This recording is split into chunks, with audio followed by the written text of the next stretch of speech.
great bow hunter once said, "The history of bow and arrow is history of mankind." Fred Bear is a man that I believe, as well as many others, is one of the greatest bow hunters that ever lived. You can't name any other bow hunter that has done a lot for archery or bear archery.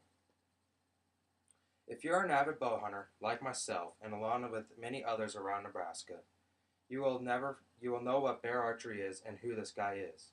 But not a lot of people around in the bigger cities know who he is. In this speech, I will tell you where he came from and what he has done. And there are many successes in his life, like his products for bear.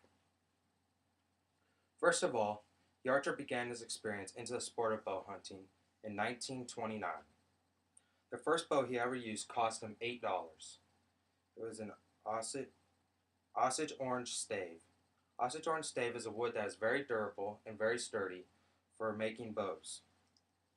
Although they are not very popular today, many people use recurve bows as well as long bows. As of today, most people use compound bows.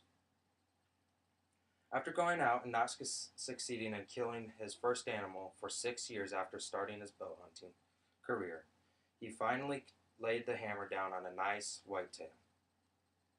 To help anyone practice, even today you could do archery shootings.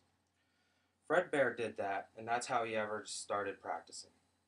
He'd won Michigan's target shooting tournament in 1934, 1937, and 1939.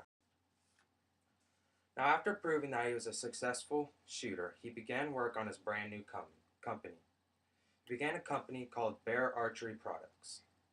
He moved back to Grayling, Michigan, where he was originally from, in 1947 to begin this new company. Bear Archery began seeing great results from the rapid growth in his product beginning in the 1950s to 1960s. The first bow that Bear ever created was in 1952. This bow was named after one of the most fiercest bears in North American continent. This bear bow was called the Grizzly. Soon after the Grizzly was introduced in 1952, Bear introduced the Kodiak line of bows, and finally in 1961, the Tamer line of bows was introduced and sold on the market. Even though growing his own business was one of the biggest successes he ever had in his life, he also had many others. For Fred, from a greatness type of standpoint, 1972 was probably his magical year. One great event that happened in this magical year was that Fred Bear was inducted into the Archery Hall of Fame.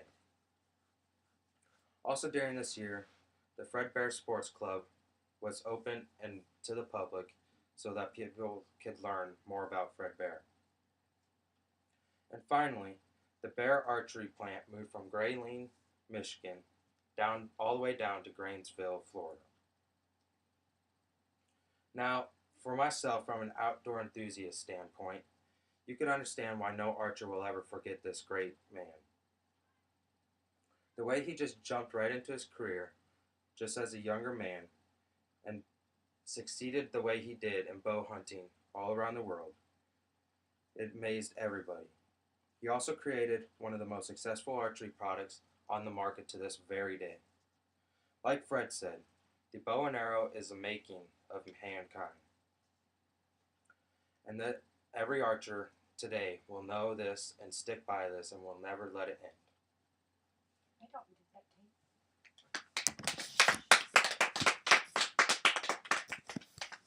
It's not going. Yeah, it is. You gotta be quiet now.